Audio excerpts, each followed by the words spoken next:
Hi guys, if the washer nozzles don't boil water well, this is a gamblet that the nozzles are oxidized or forgotten small particles that are contained in the water.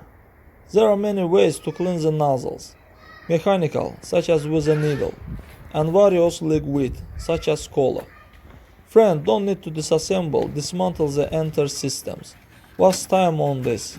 The best option would be to buy orthophosphoric acid and pour it into the tank with liquid.